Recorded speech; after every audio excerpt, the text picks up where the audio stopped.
So here we go. The battle for control of the U.S. Senate is coming into focus, and new Fox News power rankings now placing Michigan's open seat as leans Democrat.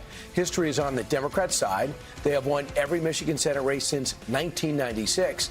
But this primary is about more than Michigan. It's the latest battleground in the Democratic Party's fight between the establishment and the far left. Yes, it's internal. You got establishment-backed Congresswoman Haley Stevens, who's got a unique approach, holds a lead over progressive Abdul el-Sayed in the polling. Both have settled on the same strategy, drumming up the anti-Trump messaging. I'm authentically Michigan. You know who I sound like? I sound like the people who I talk to in Michigan who are getting screwed right now by Donald Trump. Donald Trump is not himself the disease of our politics. He's just the worst symptom of the disease of our politics.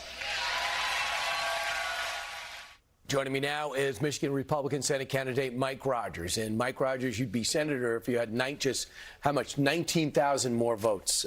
Last time was one of the toughest races in the country. Yeah, very close. What's going to be different this time as you line up Stevens or el-Sayed? Two things. This is a change election in Michigan. I think that's what the pundits get wrong. And, the Cook report still has this listed as a toss-up. We think that's closer to the truth. They've had these two Senate seats for 32 years. They've been in charge of Lansing, Michigan, our state government, for 10 years. And every metric has gone down. Education, we're now 44th. We've lost 30,000 manufacturing jobs in the last 8 years. We have the highest utility rates in the Midwest, about 20% higher than the national average. So you just go down every metric that you determine how a state's doing, median wage down. I think people are ready for a change, and we've got solutions to these problems, and that's why we're seeing in our polling our numbers are up, and people are ready to change direction. It's, the national race is about, the president who won. In Michigan, we didn't have that success. We still have the two of the same party talking the same way and voting the same way, and I think people are ready for a change in Michigan. That's why we've done as well as we have. Fundamentally, there's so much different from last race. Number one, you got the nomination already. You ran unopposed. Last time, you took it right till August, September, a brutal primary. Yeah. Tough to get money, tough to get recognition. You can't run against your opponent. This time, you got two candidates trying to fill an open seat on the other side. Who do you do better against? We think we do better against both. We have to remember, one is obviously more radical. Abdul is, I think, far too radical to be a serious contender. Would he be a better matchup for you? I think we're going to win on both of it, and I'll tell you why. They both support doing away with gas-powered cars and making you drive an EV, the government mandate. In Michigan. Oh, yeah. They both believe that men should be in women's sports. They both believe in high taxes. They both oppose the overtime taxes relief that the president gave us. By the way, we have 3 million Michigan working families that are benefiting from no tax on overtime. They want to put it back. So those things are the same. We can do very, very well because we're making that contrast of the high cost of living, poor education, loss of manufacturing jobs under Democrat leadership in Michigan. We're going to change that. So we can do better against each one of them.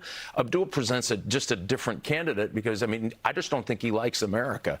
And by the way, you can't say when somebody loads their car with explosives, drives it into a synagogue to kill 140 kids, you could see how someone might feel that way. And he said that. He absolutely said it. James Clyburn said this about el-Sayed's rallies. He says, I saw a picture that concerned me coming out of Michigan. I saw the rally. I didn't see a single person that looks like me, meaning black. That tells me all I need to know. If you look at the socialist movement, it's all educated white guys. There's no minorities involved. What's going on here? Yeah, I'm not sure what's happening in this movement, but it's very dark. It's very pessimistic. It's very much one more government program in your life is going to get better versus I think people are ready for. They want to get out of the yoke of government regulation and high taxes and optimism, and you can do anything and everything is still possible in America. Think about it. I started on an automobile assembly line. Now I'm the nominee to the United States Senate. Military background, FBI, chairman of the Select Committee on Intelligence, looking to get back, but this time as a senator. Mike Rogers, great to see you. Great to see you, Brian. Best of luck. Thank you. Everybody says that this is the best chance for Republicans to flip a seat. It really is, and if you go to rogersforsenate.com, chances even get better. All right, thanks so much. Great to see you, Congressman. Meanwhile, be sure to like and subscribe for all the Fox News latest on YouTube and catch full shows streaming now on Fox One.